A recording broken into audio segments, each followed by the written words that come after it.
Nabin Patnaik's political successor? I don't think I should answer this. The people of Odisha will answer it. And I succeed his values. I succeed his hard work. I get inspired by his sincerity, commitment, and keeping politics away from public service and doing service to the people. That's how, these are values I have imbibed from the Chief Minister. Politics can come later on whenever, whatever people think, it's fine. But the reason people are asking this is because the BJD, like some other parties, we've seen that in the history of Indian politics, where succession has always become a bit of a dicey situation. We've seen that with ADMK, we've seen that with Shiv Sena. So in the BJD, there is no obvious political successor. Are you the obvious political successor? Let me put it this way. The Chief Minister is so popular and he is so meticulous in doing everything. He has transformed the state of Odisha from where it was and what it is now. And BJD is the vehicle which he created to transform the state. Such a futuristic thinking Chief Minister who holds people of Odisha in his heart will definitely have planned out something for the BJD which will be rocking as always he does. But he's not shared that with you. I think he tells always that people of Odisha will decide who will succeed him. We all follow that. In fact, when somebody asked Biju Babu when he was alive, who is going to succeed you, he also told the same thing, that people of Odisha will decide. But finally, in democracy, one bows to the people's. So, talking about your political debut, just as you decided that you're going to get into politics, you also said that you're not going to be fighting the elections. You're not going to get into electoral politics. Why? I was very clear when I took this decision. I'm going to help the Chief Minister come back with 3/4 majority to serve the people again. That's my one and only objective right now. I see only that in my eyes. In politics, obviously, you'll be the subject of scrutiny by a lot of people, your political opponents, by the people of the state. When they attack you with the outsider tag, how do you respond to that? I know that last 3-4 years I have been the center point of attack of everyone in Odisha politics. Most of the opposition parties attack me. So that's part of the game. And whether I succeed or not, it's up to the people of Odisha to decide.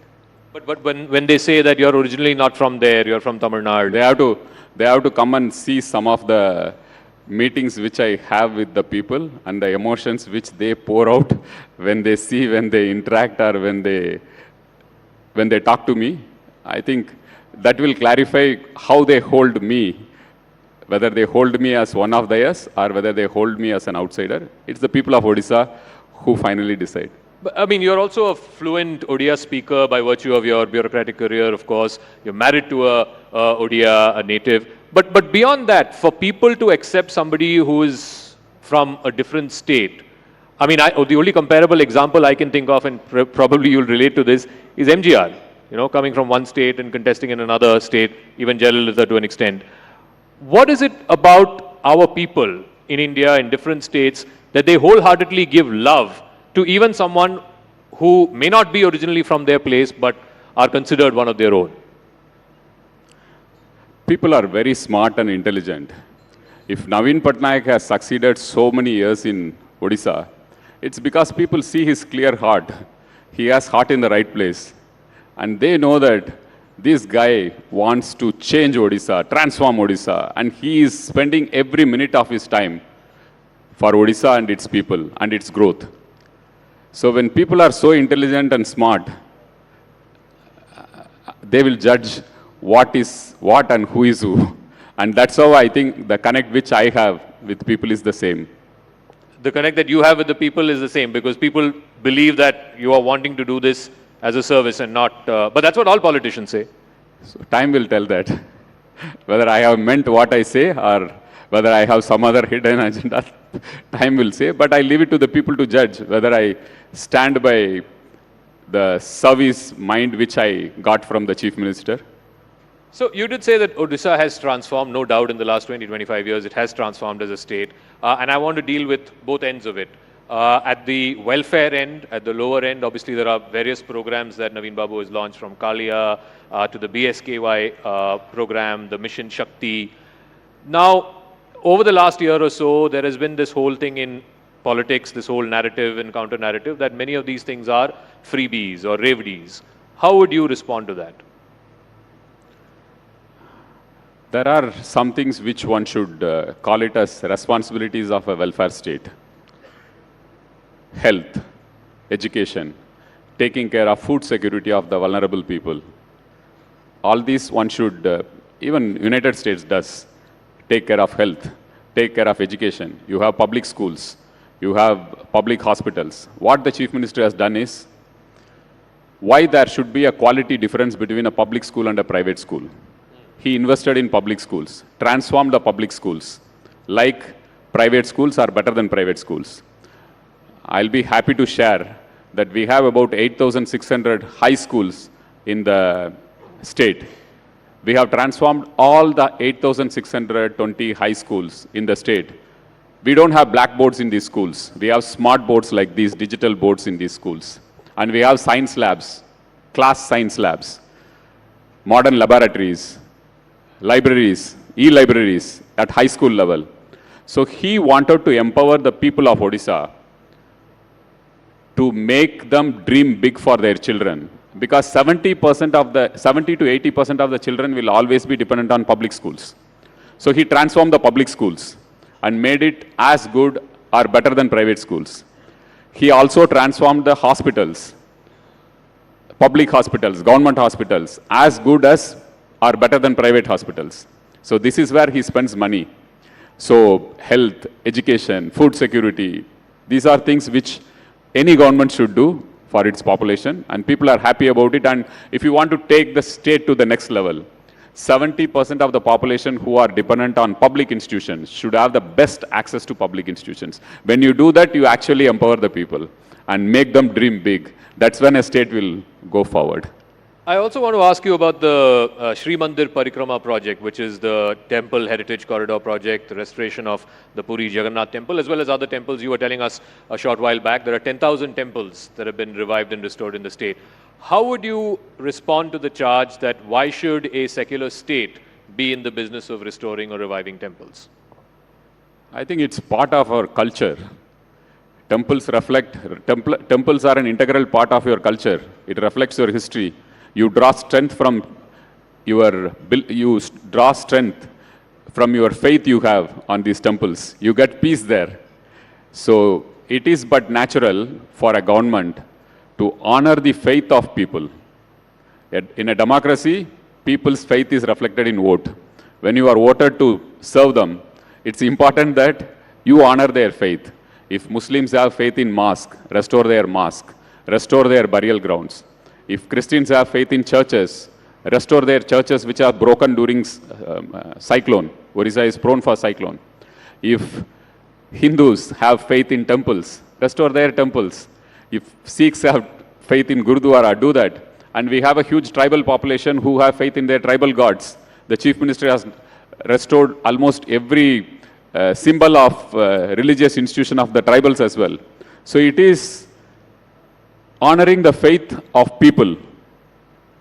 So you call it a secular, I call it a spiritual governance, which the Chief Minister believes in. It's a spiritual governance. It's not secular governance. You have to run the extra mile to take care that people's faith is honored. You don't think this will be a point of difference between you and the BJP, because you split the alliance in 2009 after the Kandhamal riots? That is a communal issue. There is a difference between being communal and spiritual. Here the Chief Minister has protected, preserved, conserved religious institutions of all religions. That's what I meant by spiritual governance. You honor the faith of people. I also want to talk about, and of course a lot of our viewers are well acquainted with this, Odisha has of course become a big hub, a big center for sports and sports promotion, particularly hockey. You've got world-class stadiums now in Rourkela, in Bhubaneswar, the Hockey World Cup, you hosted the Hockey World Cup. What explains Odisha and particularly your Chief Minister's love for sports. I believe you are also a sports. Yeah, I'm also from sports candidate. hostel. I was trained to be a professional athlete.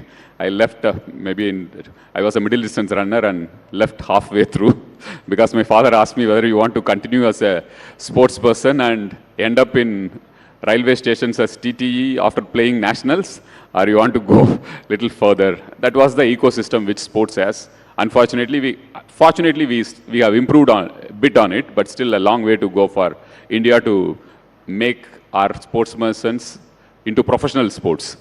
And regarding your question about hockey and Odisha, half of the Indian team at one point of time, or 30% of the Indian team, had players from Odisha. People of Odisha are in love with hockey, many parts of the country. But in Odisha, hockey is celebrated. You will get, even for local matches, you will get such huge crowds for hockey. Our chief minister is also used to be a hockey player, used to be a goalkeeper. And his father had told a very interesting anecdote, linking hockey and the Indian national movement. Linking hockey and the Indian freedom movement. Indian freedom movement, right. So when India was not conceived as a country, we were fighting for our independence. The only place where India was representing us, India was in Olympics, even before independence. British India, whatever you call it. So the gold medals used to come from hockey. When India was an idea, we were fighting for independent India. At that point of time, India was honored at a world stage because of hockey. So that is something which Biju Patnaik, who used to be a freedom fighter, late Biju Babu, he had told his son, Nabin Patnaik, that we all got inspired, that India, at least somewhere it is making a wave, at least through hockey, it made an impact for itself, that we are getting gold in Olympics. So that is something which gave that emotional connect to our chief minister. And people of Odisha are deeply in love with hockey. So he thought that we should take up hockey seriously.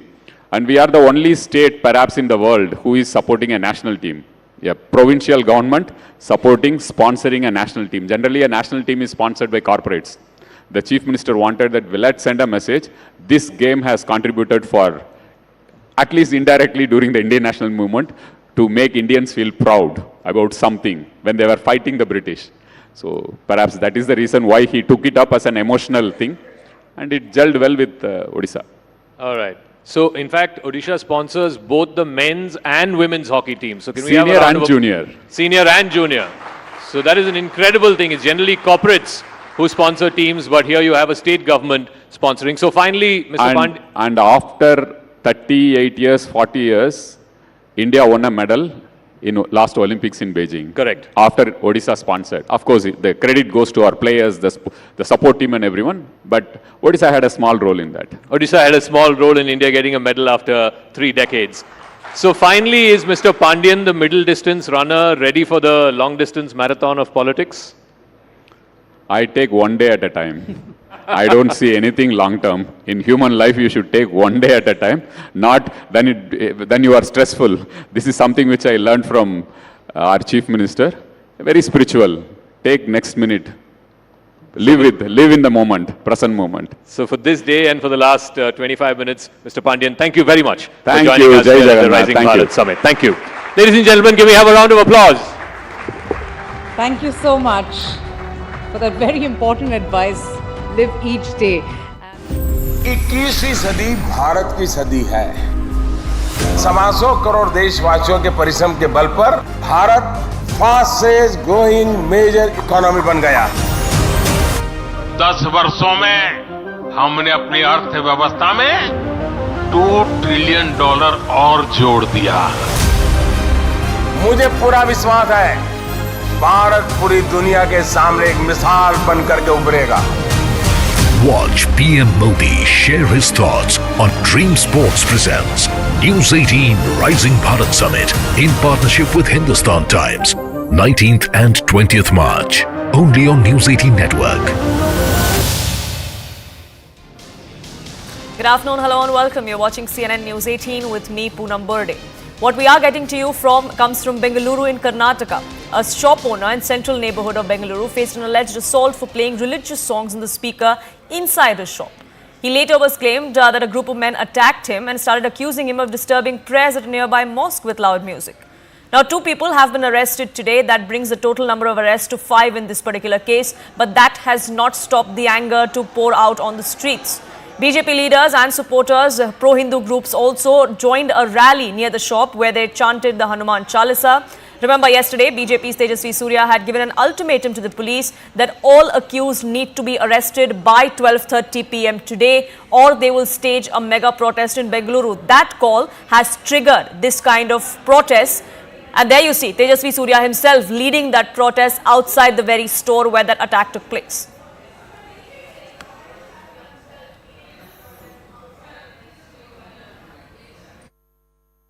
अगर मेरे को Sunday जो घटना हुई उसमें अगर मुझे कुछ ज्यादा हो जाता, मैं मर जाता तो कौन जवाबदारी लेता था। अभी ऐसा इस बचाव में आए हैं, मेरे को सपोर्ट कर रहे हैं तो मेरे को अच्छा लग रहा है कि हाँ कोई तो ऐसा है, कोई तो हाथ उठाने वाला ऐसा है। Tejasvi Surya there of the BJP leading the protest. Pro-Hindu groups are also staging a protest outside that very shop. 5 arrests have been made so far. On the left of your screens, you see that CCTV footage where you can see that shopkeeper being dragged out of his store and being assaulted right outside on the road there. Several people were involved, as you can see on that CCTV footage. 5 people have been arrested so far. What exactly the motive was, that's being investigated, but the allegation is that the shopkeeper was playing Hanuman Chalisa inside his store, which is why he was first manhandled, dragged by his collar outside his store and then beaten up. Akshara, my colleague, joining us, getting us more details. Yes, Akshara.